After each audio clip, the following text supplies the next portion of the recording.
Joe. Crazy Joe. Yeah, I'm Crazy Joe. I be running through the snow. Got no pants, got no shirt, got no mother.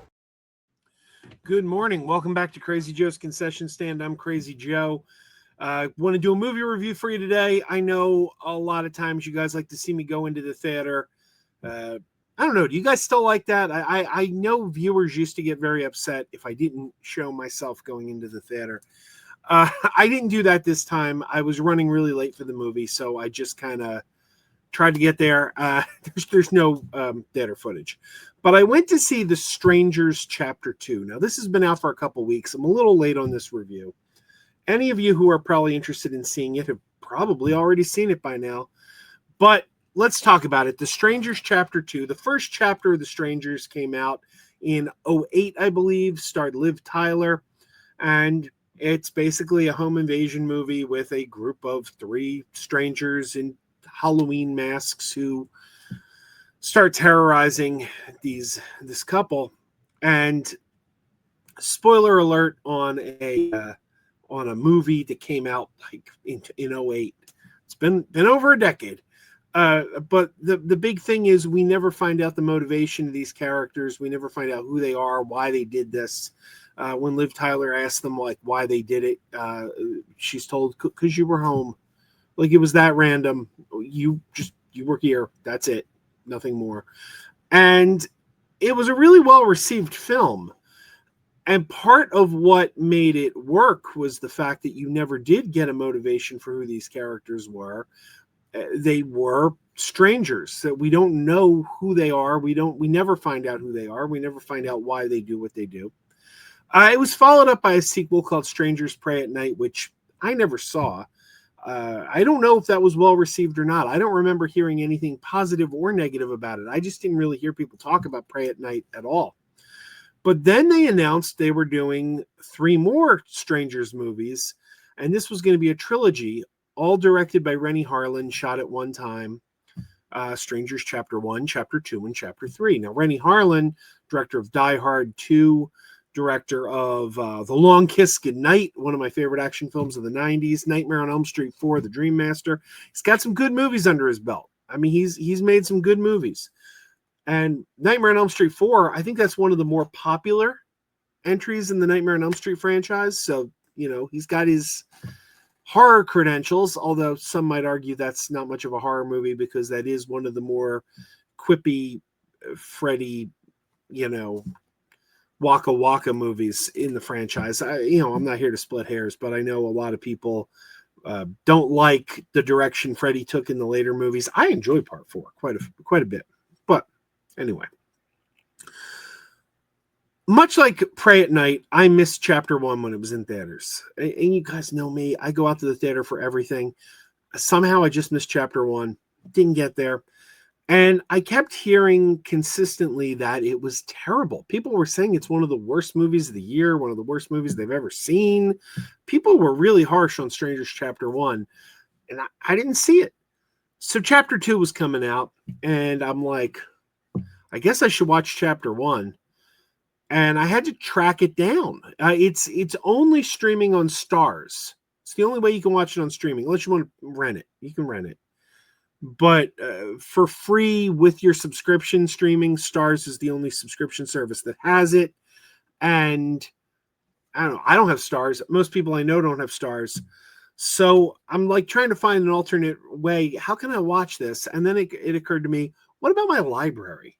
What about my local library? I wonder if they have the Blu-ray, because you can take Blu-rays right out of the library. They did. And I finally watched Strangers Chapter 1. And I got to tell you, it's not a great movie, but it's not nearly as bad as people made it out to be. It's pretty much in tone with the first movie. If you saw the original Strangers Chapter 1, it's kind of more of the same, but it's not awful. It's just like, well, here you go. You liked that? Here it is again.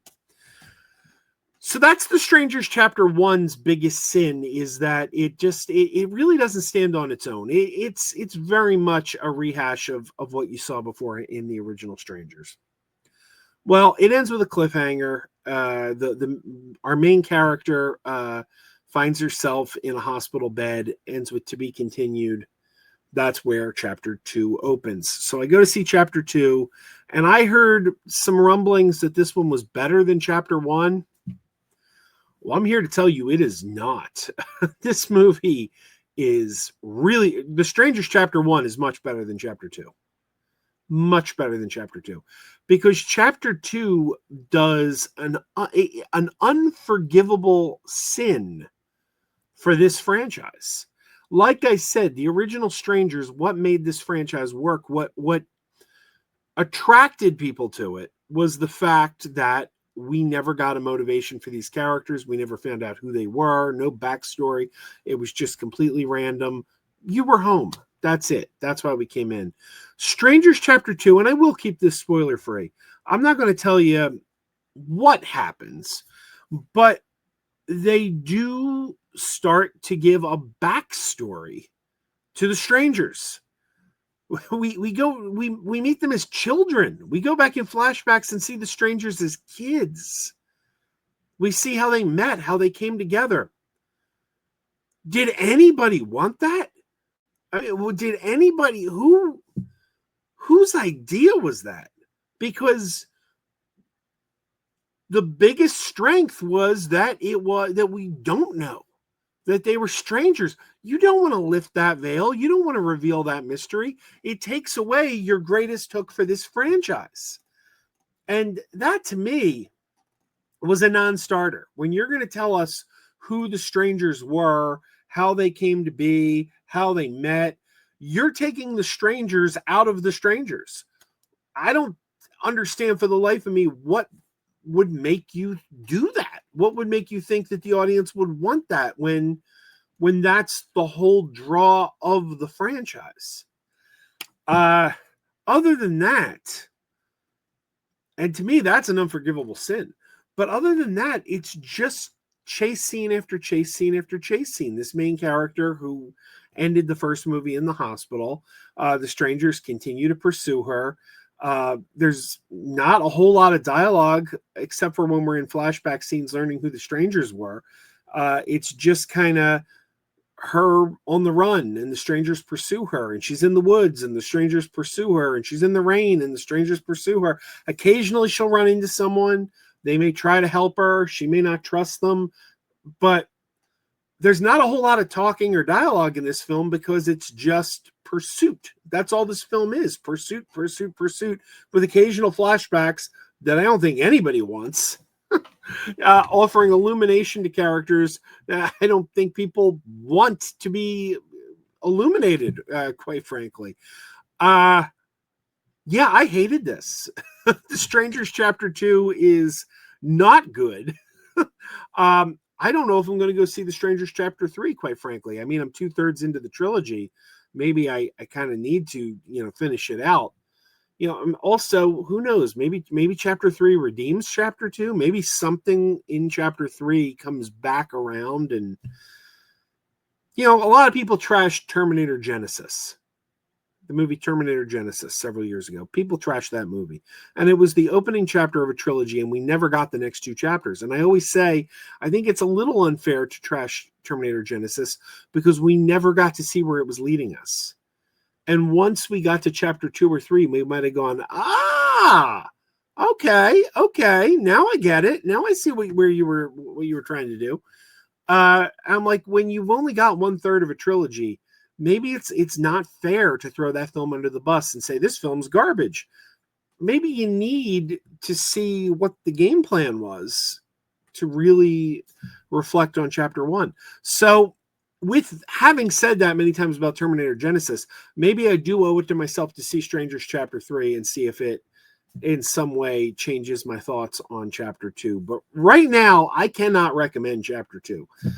So that's just my thoughts. If you know what I always say, if you're invested in a film, if you saw the trailer, if it's something that you want to see, or if it's something that intrigued you, never let another person's opinion dissuade you from seeing it, because who's to say you're going to agree with me? You can totally disagree with me. But you can, use my review as a guideline if you were already on the fence. If you were already like, well, I don't know about this one. It's like, okay, well, here's another perspective to help you make up your mind. All right, there you go. Strangers Chapter 2. It's playing in theaters now. I wish it was better. You know me. I always like to go out and support the theaters. So I'd like to tell you, go on out, support the theaters. And by God, if you're a Strangers fan, go out, support the theaters. But I really can't recommend this one. Wish I could. All right, everyone. Thanks for watching. Keep wearing those pajamas. Keep wearing those pajamas with the plastic feet. Keep wearing those pajamas. Tell everyone to meet. Keep wearing those pajamas with the back door flap. Keep wearing those pajamas. Don't open it, it's a trap. Oh no, it's a trap. Some people call them PJs, some people call them jammies. They can come embroidered with big money and no whammies. They can have 100 tiny commander pajamas, but no matter how they look, just keep on wearing those pajamas. Keep on wearing those pajamas. Keep wearing those pajamas. I know we're having fun. Keep wearing those pajamas. And now the song is done.